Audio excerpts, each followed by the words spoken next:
kamu, gimana sih dampak adanya sirkuit Mandalika ini terhadap Kalau lingkungan menurut ya? aku, dampak negatifnya dengan adanya event MotoGP ini dipastikan kan nanti ada banyak sekali wisatawan yang akan datang ke Lombok.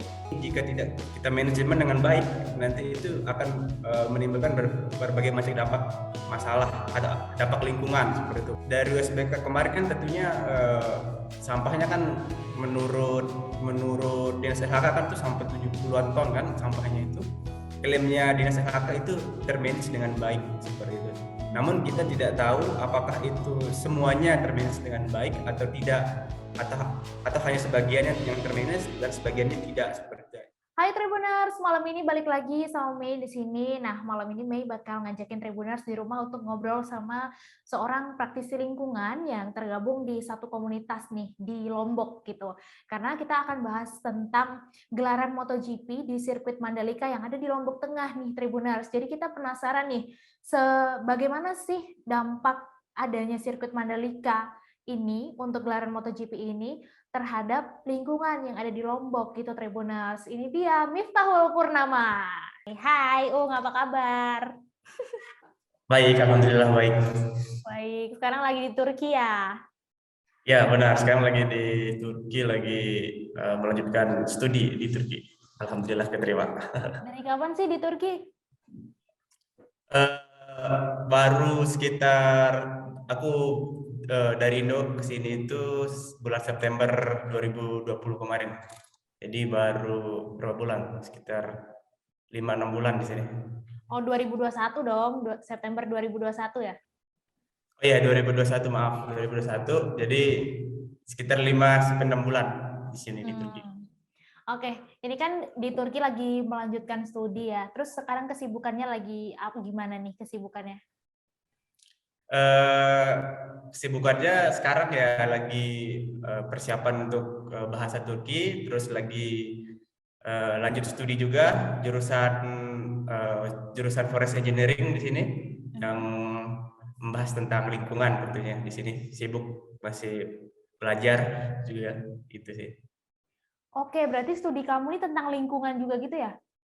Ya, karena major saya di sini itu tentang lingkungan, yaitu tentang kehutanan tepatnya, Forest Engineering. Di situ kita belajar tentang bagaimana cara mengelola hutan yang baik, bagaimana cara menjaganya, bagaimana cara kita konservasi agar sumber daya hutan kita tetap sustainable untuk kita kelola untuk anak cucu kita ke depannya seperti itu.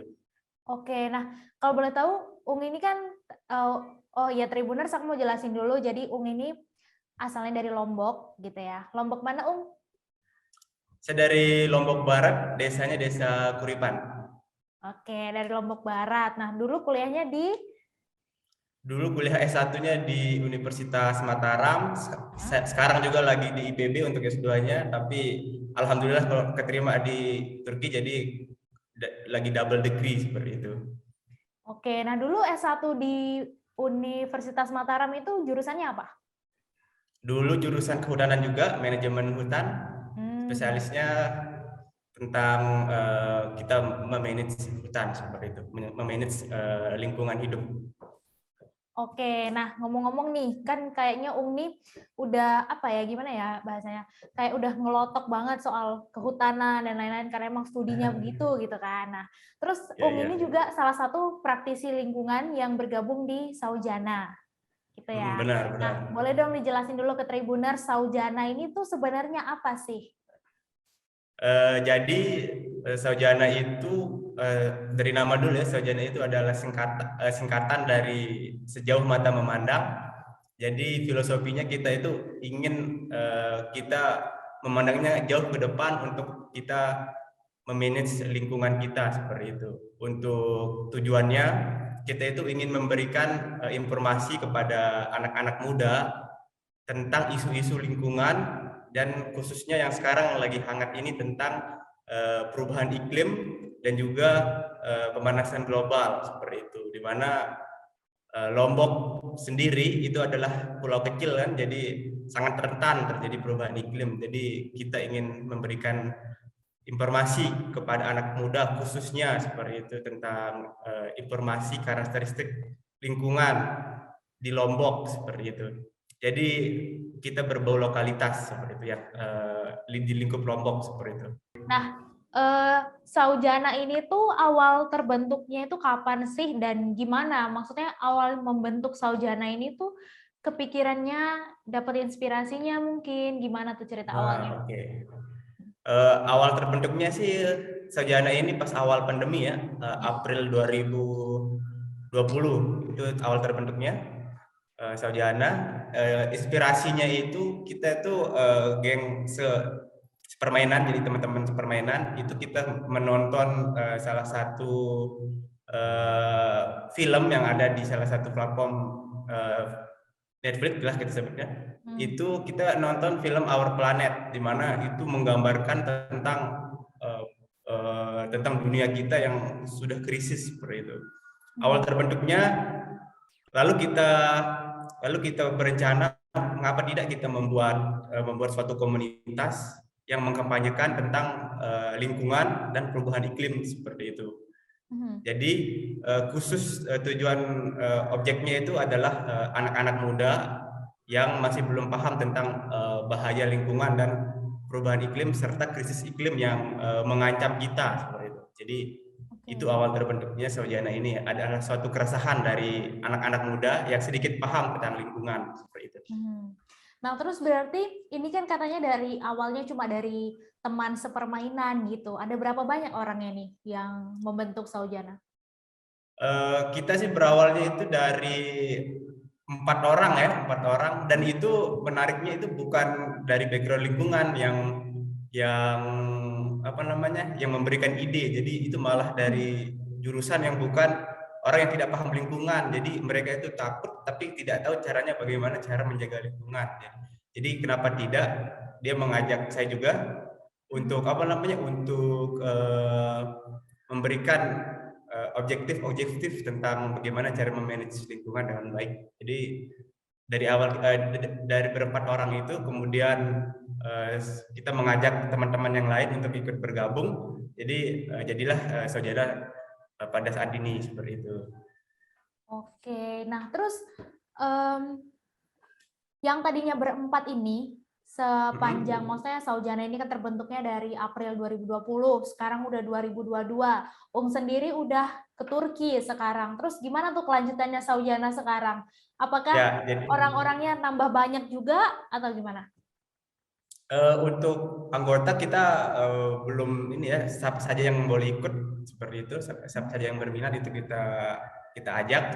Untuk Saujana sekarang juga masih tetap berjalan. Kita masih tetap mengedukasi masyarakat, anak-anak muda yang ada di Lombok khususnya melalui platform Instagram seperti itu. Jadi kita berikan informasi-informasi tentang dari sejarah Lombok, lingkungan Lombok, karakteristik lingkungan Lombok, dan pemodelan lingkungan yang kita lakukan untuk kedepannya. Jadi kita memberikan data-data yang itu kalau dipahami secara ilmiah itu agak rumit, tapi kita bungkus untuk anak-anak muda bisa pahami. Itu sih kegiatan kita sekarang, fokusnya lebih ke kampanye lingkungan seperti itu. Berarti maksudnya kalian menyampaikan pesan ini tuh juga biar mudah dimengerti sama mereka, pakai platform yang sering dipakai anak muda sekarang gitu ya, biar apa namanya langsung nyampe gitu pesannya. Ya pastinya seperti itu, karena kan kalau kita mengambil dari riset ilmiahnya langsung, misalkan tentang luas Lombok itu kan masyarakat kan nggak tahu tuh, ada yang tidak paham tentang apa itu fungsi pohon, apa itu bagaimana pohon menyerap karbon dioksida, kan itu nggak paham, tapi kita bungkus dengan cara lebih mudah dipahami, dan itu berdasarkan data-data atau riset yang bisa dipercaya seperti itu. Jadi ini Lombok tuh ternyata seperti ini nih. Jadi mereka tahu dia tinggal di mana dan bagaimana cara menjaganya seperti itu. Oke, nah terus kalau misalnya Saujana punya agenda-agenda sendiri gitu, Pernah nggak sih kayak ngelibatin dinas-dinas terkait gitu? Untuk dinas terkait pernah, kita kita tentunya juga kolaborasi. Sebagai contoh kegiatan kita yang sebelumnya, kita membuat video dokumenter tentang mangrove, karena mangrove itu sangat penting untuk Lombok, karena Lombok kan daerah pesisir. Nah, itu kita mengajak seperti dinas kehutanan, dinas BPDAS HL, Balai Pengelola Daerah Aliran Sungai, itu kita mintakan datanya, kita kita ambil apa namanya, gambar dari BPDAS itu, lalu dari masyarakat lokal, lalu dari organisasi itu kita gabungkan, lalu kita buat sebuah film, dan itu eh, alhamdulillah bisa bisa memberikan informasi kepada masyarakat, kepada anak muda khususnya. Jadi kita juga menggait itu dari instansi-instansi seperti itu. Tentunya kita butuh dukungan juga dari instansi-instansi pemerintah seperti itu. Oke, berarti maksudnya instansi terkait pun kayak menyambut baik adanya Saujana gitu ya? Ya, tentunya menyambut baik, karena kita kan sejalan juga dengan visi misi pemerintah untuk mengurangi emisi karbon yang ada di Indonesia ini seperti itu. Nah, oke, sebelum kita bahas tentang MotoGP, gelaran MotoGP yang bakal tanggal 18 sampai 20 nanti ya di sirkuit Mandalika di Lombok, aku mau tanya dulu dong, menurut kamu nih sebagai katakan praktisi lingkungan gitu ya, Pulau Lombok ini sebenarnya gimana sih kondisi alamnya itu? Misalnya apakah sudah serusak apa ataukah gimana menurut kamu sendiri? Ya, jadi sebelum jelaskan, jadi Pulau Lombok itu kan termasuk ke dalam klasifikasi pulau kecil. Jadi Pulau Lombok itu tidak sebesar Pulau Sumatera, tidak sebesar Pulau Kalimantan, dan tidak sebesar Pulau Jawa ataupun Papua. Jadi Ya. Lombok itu tergolong sama dengan Bali, Sumbawa, NTT, itu termasuk dalam pulau kecil. Dan pulau kecil, sudah pulau kecil, Lombok juga itu termasuk pulau tropis atau pulau tropical island, di mana ekosistem aslinya itu adalah vegetasi atau tumbuh-tumbuhan, atau banyak hutannya lah, kita katakan secara gampang. Jadi pulau Lombok itu banyak hutannya, dan hutan itu yang mengendalikan kehidupan di Lombok saat ini. Seperti itu. Jika hutannya itu hilang atau daerah bervegetasinya hilang, maka nanti akan timbul berbagai bencana, misalkan kekurangan air, kekeringan, banjir bandang jika musim hujan, seperti itu banyak lagi. Itu salah satu karakteristik Pulau Lombok. Jadi untuk alamnya sekarang, kalau menurut aku belum terjadi kerusakan yang parah, namun ada tanda-tanda bahwa Lombok ini akan menuju kerusakan. Kenapa aku bilang begitu? Karena semakin lama Lombok juga kan itu manusianya itu semakin bertumbuh, semakin banyak. Jadi semakin banyak manusia itu akan membutuhkan rumah. Kalau kita membutuhkan rumah, otomatis nanti akan ada alih fungsi lahan, yang dari mana hutan menjadi perkebunan, lalu perkebunan menjadi sawah, lalu sawah menjadi perumahan. Nah, jika itu tidak dikendalikan, maka akan banyak terjadi bencana yang tidak diinginkan, dan tentunya merugikan. Jadi untuk saat ini Lombok masih belum masih belum terjadi bencana, tapi ada tanda-tanda seperti itu. Jadi masih seperti ada sekarang sudah sering terjadi kekeringan, dan 2021 akhir kemarin sudah banyak sekali terjadi banjir di perumahan-perumahan, dan itu sangat merugikan, ya, sangat banyak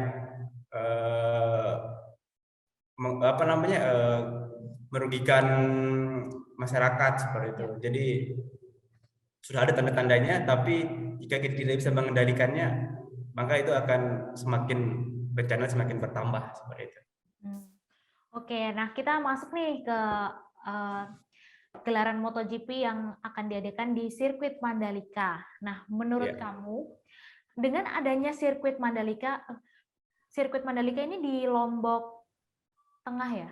Iya bukan? Ya, di Lombok Tengah, Ya, betul kan? Kabupaten Lombok Tengah. Terus sirkuit Mandalika ini kan ada di Lombok Tengah. Menurut kamu, gimana sih dampak adanya sirkuit Mandalika ini terhadap Kalau lingkungan menurut ya, of aku, course? oke. Jadi kalau menurut aku itu pertama kan dampak itu kan ada dua, ada dampak negatif dan ada dampak positif tentunya.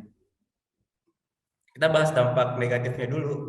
Dampak negatifnya dengan adanya event MotoGP ini dipastikan kan nanti ada banyak sekali wisatawan yang akan datang ke Lombok. Misalkan diprediksi sampai ratusan ribu. Jadi orang-orang yang ratusan ribu ini jika tidak kita manajemen dengan baik, nanti itu akan menimbulkan berbagai macam dampak masalah atau dampak lingkungan seperti itu. Misalkan dampak sampah. Jadi semakin banyak orang kan semakin banyak akan mengeluarkan sampah seperti itu. Jadi selain sampah ada juga dampaknya itu adalah dampak misalkan emisi yang kita keluarkan itu akan semakin banyak, di mana itu disebabkan oleh transportasi wisatawan itu. Misalkan di Lombok yang awalnya tidak macet menjadi macet. Semakin banyak kendaraan kan akan semakin banyak emisi yang keluar. Jadi dan juga semakin banyak konsumsi bahan bakar. Jadi itu sih yang menjadi kendala, mungkin meningkatnya emisi karbon dioksida misalkan, dan itu akan mengakibatkan Lombok akan semakin panas.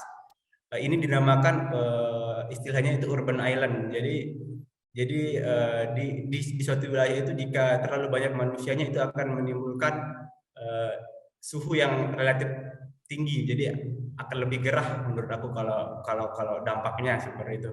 Dan juga tentu sampah seperti itu. Itu sih dampak negatifnya. Dampak positifnya tentu ini bisa meningkatkan ekonomi di warga lokal ataupun warga sekitaran sirkuit Mandalika, tentunya akan menambah perekonomian yang ada di masyarakat Lombok pada saat ini seperti itu. Itu sih dampak negatif dan dampak positifnya. Nah, terus dari sekian dampak yang jelasin tadi, menurut sendiri sekarang ini, maksudnya MotoGP kan belum beneran dimulai nih, ya kan? Cuma sirkuitnya udah jadi, terus kemarin juga udah sempat ada WSBK, World Superbike gitu kan. Terus dampak apa sih yang memang sudah terjadi gitu? Apakah berkaca dari sebelumnya mungkin sampah udah bertonton nih gara-gara WSBK kemarin atau gimana? Ya, dari WSBK kemarin kan tentunya sampahnya kan menurut Dinas LHK kan tuh sampai 70-an ton kan sampahnya itu. Itu tentu kalau berdasarkan klaimnya Dinas LHK itu termanage dengan baik seperti itu.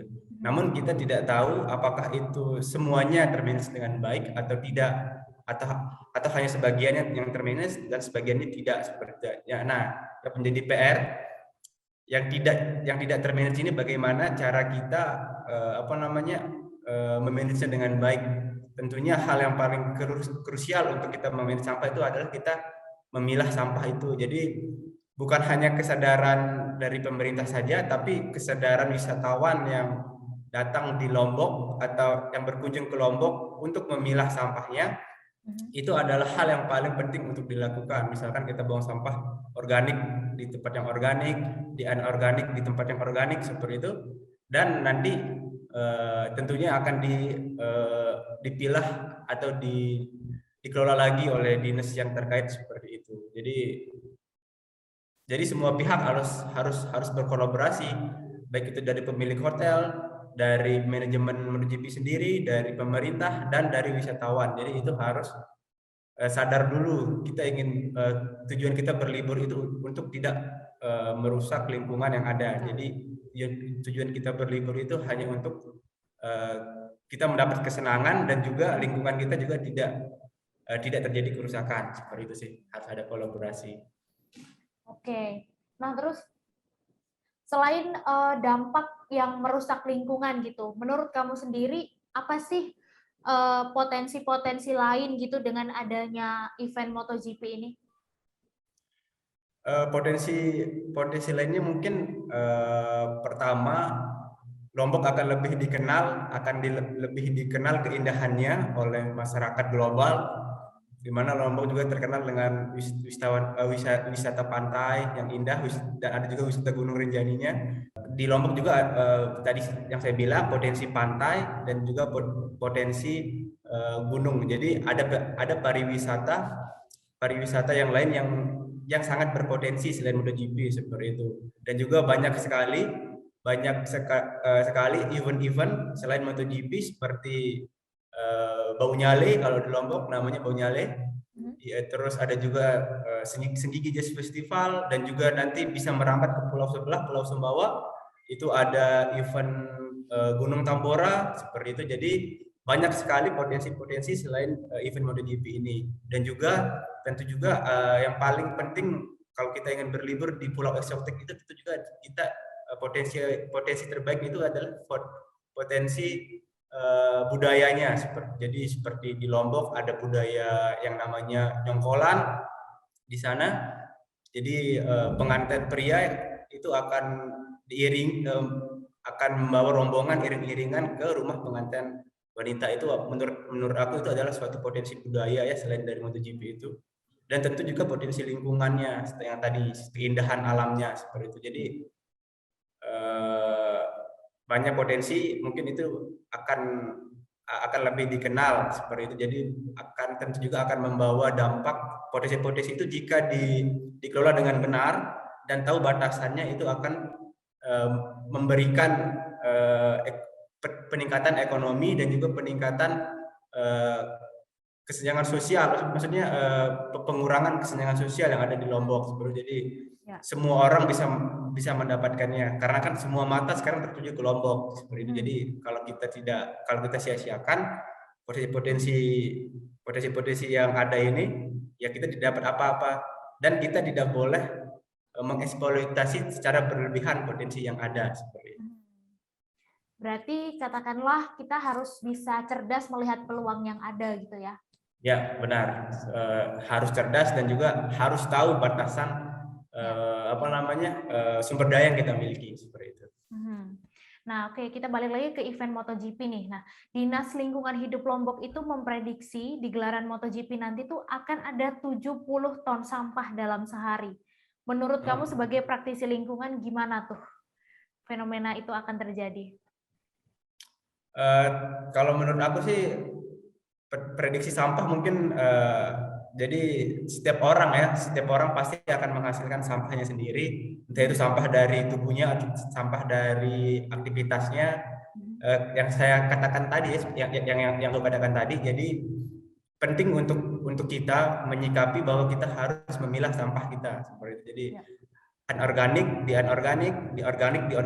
Kan kalau kita memilah sampah dengan benar, yang organik kita bisa gunakan untuk digunakan sebagai pupuk seperti itu, atau sebagai pupuk yang ada di pohon-pohon yang ada di jalan-jalan, itu bisa banget. Dan plastik itu bisa didaur ulang seperti itu. Jadi kalau kita tidak bisa memilah sampah, karena di Lombok sekarang masih belum ada teknologi yang maju untuk mengelola sampah, jadi penting banget untuk kita bisa memilah sampah seperti itu. Ini untuk wisatawan ya, hotel dan panitia event itu harus benar-benar bisa memilah sampah, itu aja sih. Karena kalau di Lombok jika semakin banyak orang, tentu sampahnya akan semakin banyak seperti itu. Jadi bagaimana cara kita mengelola sampah yang banyak itu, ya tentu dengan memilah itu aja sih. Tapi juga pastinya dengan dibantu sama kesadaran diri sendiri nggak sih? Karena kan orang sebanyak itu ya, maksudnya kalau harus cuma sebagian kecil orang yang mengkoordinir doang, kayaknya kurang gitu kan. Harus ada kesadaran dari diri sendiri untuk ya sadarlah akan sampah yang dihasilkan gitu kan? Ya tentu juga, karena kan kesadaran itu kan juga kita tidak bisa mengukurnya kan, tapi mungkin dinas terkait itu harus tegas juga memberikan memberikan sanksi jika para wisatawan tidak mengelola sampahnya dengan benar. Jadi Jadi misalkan saya sebagai wisatawan itu takut untuk membuang sampah sembarangan atau Iya, betul. tidak memilah sampah. Jadi harus ada sanksi yang tegas juga dari pemerintah dan sanksi itu harus dijalankan seperti itu. Jadi menurut saya kalau ada sanksi dan ada sedikit kesadaran, mungkin kita bisa mengelola sampah kita, dan itu mungkin bisa jadi menjadi keuntungan bagi Lombok sendiri jika kita bisa mengelola sampah kita dengan benar seperti itu. Oke, nah terus berkaca dari World Superbike kemarin yang November 2021, sampahnya itu kan mencapai 21 ton ya. Terus waktu itu tuh gimana sih pengelolaan sampahnya? Karena kan waktu itu katanya banyak sampah yang memang sulit didaur ulang gitu. Ya tentu ada beberapa sampah juga yang tidak bisa didaur ulang kan. Nah itu kembali lagi ke diri kita sendiri seperti itu. Jadi sangat susah untuk kita untuk kita eh, menyuruh masyarakat ini untuk tetap misalkan membuang sampah atau tidak menggunakan sampah atau tidak menggunakan bahan-bahan yang banyak sampahnya seperti itu. Ya. Jadi kembali lagi ke kesadaran diri para wisatawan untuk tadi memilah dan juga untuk menggunakan bahan barang-barang atau bahan-bahan yang bisa didaur ulang. Misalkan kita menggunakan tumbler untuk minuman kita, tidak menggunakan botol plastik seperti itu kan. Semakin banyak orang menggunakan botol plastik, nanti akan semakin banyak tuh sampah plastik seperti itu. Jadi kenapa tidak kita menggunakan tumbler, selain lebih murah dan juga kita mengurangi sampah plastik seperti itu. Dan juga mungkin di Lombok juga, mungkin teman-teman yang berwisata ke Lombok itu, di Lombok itu makanannya dibungkus daun pisang seperti itu. Misalnya pedagang-pedagang bisa menggunakan daun pisang untuk membungkus makanannya, selain lebih terlihat lebih tradisional. Jadi itu mungkin menjadi daya tarik juga seperti, dan itu juga bisa mengurangi sampah dari plastik bahan makanan seperti itu. Jadi tergantung dari diri kita sendiri dan juga dari para panitia atau para UMKM di sana. Jadi bagaimana kita bisa hidup yang namanya itu zero waste seperti itu. Jadi kita terapkan di diri kita itu zero waste seperti itu. Kalau kita bisa menggunakan barang daur ulang, why not seperti itu. Oke.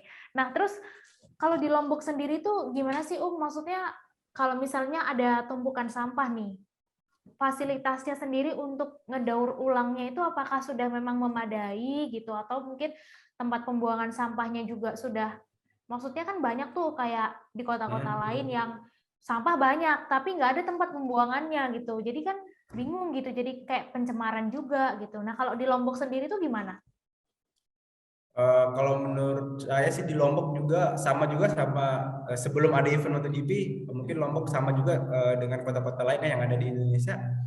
Mungkin tempat sampah masih kurang. Kalaupun ada, itu mungkin mungkin tidak terawat dengan baik, entah itu bawahnya bolong kah, atau itu cuma tempat sampahnya bercampur kah, atau antara anorganik dan non organik seperti itu. Jadi kalau menurut aku sebelum aku ke Turki, jadi di Lombok itu masih kurang tempat pembuangan sampahnya. Namun menurut aku kedepannya mungkin para instansi terkait mungkin sudah menganggarkan tempat sampah, karena ini mengingat event internasional ya. Jadi menurut aku wajib untuk ini mengakomodir tempat sampah yang mencukupi seperti itu, ya minimal mencukupi lah seperti itu. Oke. Nah terakhir nih sebelum kita tutup, tentang event MotoGP yang bentar lagi, tinggal hitungan hari lagi nih udah dimulai di Lombok gitu. Sebagai praktisi lingkungan, menurut kamu apa solusi yang bisa dilakukan untuk mengantisipasi dampak-dampak dari MotoGP ini, sekaligus kayak menyampaikan pesan juga buat Tribuners di rumah?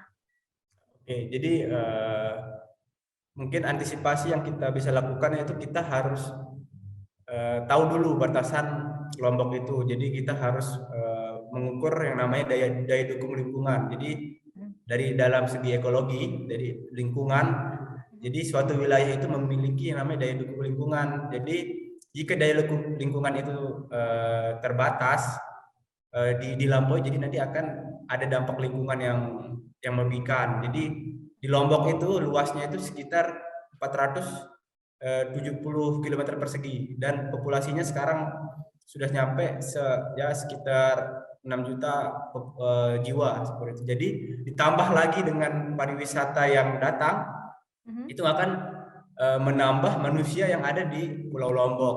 Jika manusianya bertambah, terus lingkungannya yang kecil ini tidak bisa menampung jumlah wisatawan atau manusia yang ada di Lombok, maka itu nanti akan menimbulkan banyak masalah, entah itu sampah, entah itu kondisi emisi karbonnya seperti itu, pemanasannya. Jadi kalau langkah-langkah awalnya sih kita langkah-langkah konkretnya kita harus tahu batasannya. Jadi misalkan kita membuat event MotoGP itu kita harus tahu, kita harus batasin wisatawan yang berkunjung di Lombok. Misalkan dalam event itu maksimal ya sekitar 100.000 penonton. Selain itu ditunda dulu, datanya bisa besok lagi kan. Nah, seperti itu. Karena kalau manusia terlalu banyak berkumpul di satu tempat, itu akan menimbulkan emisi, dan juga karena sekarang pandemi juga mungkin banyak penularan gitu kan. Jadi harus tahu batasan jumlah wisatawan yang berkunjung. Jadi kepada pemerintah juga harus tahu suatu tempat wisatanya itu harus ditahu batasannya. Misalkan 100.000, oke, 100.000 aja. Kalau mau berkunjung lagi mungkin tahun depan atau bulan depan kan masih banyak waktu lain seperti itu. Itu sih harus tahu batasan di suatu tempat itu. Itu sih dari saya, dan juga teman-teman mungkin harus, para wisatawan dihimbau untuk menerapkan zero waste tadi, menggunakan bahan-bahan yang ramah lingkungan seperti itu.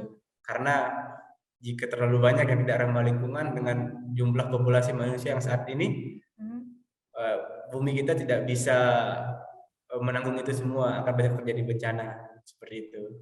Oke, thank you atas bincang-bincangnya, super banget, keren banget ini pembahasan kali ini, sangat berbobot. Oke, thank you banget ya atas waktunya. Semoga studinya lancar, semoga sehat selalu juga. Amin. Terima kasih. Terima kasih sudah nonton. Jangan lupa like, subscribe, dan share ya.